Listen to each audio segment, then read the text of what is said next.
他们将嬴政扔在地上，然后开始磨刀霍霍。砍杀秦国人质，行刑开始！刽子手砍死一个，直接就在前面埋了。别怕，你闭上眼睛，听我的琴声。那斧子可快了，一下子头就掉了，不疼。嬴政闭上双眼，等待着行刑的到来。他跟着高渐离大声歌唱，似乎要把恐惧全都喊出来。而他作为秦国的王孙，显然还有很大的用处。士兵们撤离之后，就只剩下他们二人，还有就是面前用来埋他们的深坑。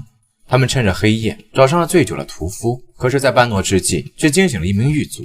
他看出了二人的想法，便假装醉酒昏睡了过去。他们给屠夫绑好绳子，然后将他推进了深坑。不顾双手的刺痛，疯狂地将沙土回填。见屠夫醒来，还在挣扎，两个孩子便踩了上去，然后再疯狂地扒着泥土。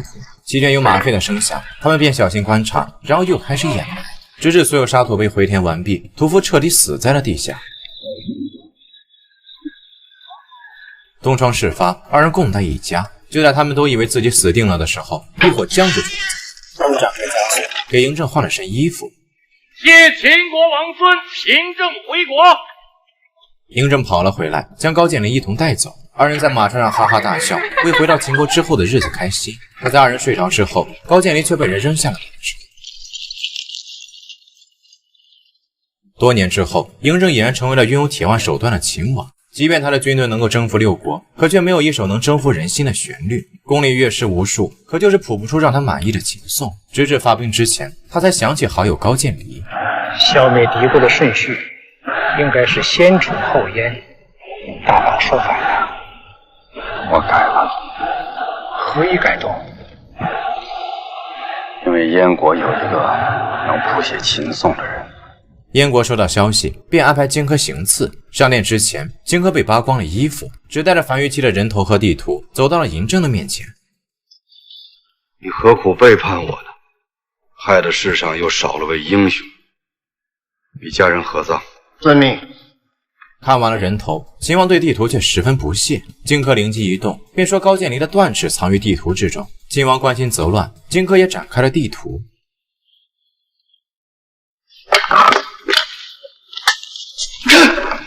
好在秦王身手敏捷，摘下了头上的宝剑，与一众工人一起将荆轲按倒在地。当平燕国吧，人畜不留。秦军荡平了燕国，王贲更是将高渐离架上了马车。你们大王嬴政，吃个我娘的奶！燕国精锐30人一家，一死之恩也无法摆脱。火烧球子落在头顶，更落在了燕人的心里。高渐离原本不用遭此劫难，但他却看到了溧阳公主。秦国是厉害，婊子都这么大排场。不光因为溧阳是公主，更因为溧阳是王贲的未婚妻。当看到高渐离头上的烙字，秦王愤怒不已。可收复其余2国，还要指望王贲父子。他安抚一番，便叫御医除字。渐离，都是我的书。遭此奇耻大辱，高渐离满腔愤怒，拔出宝剑就要行刺秦王。可他懂得音律，却根本不懂得舞剑，甚至就连骂人的话也翻来覆去的就那么2句。秦王和公主被逗得哈哈大笑，根本就没拿他当回事。渐离，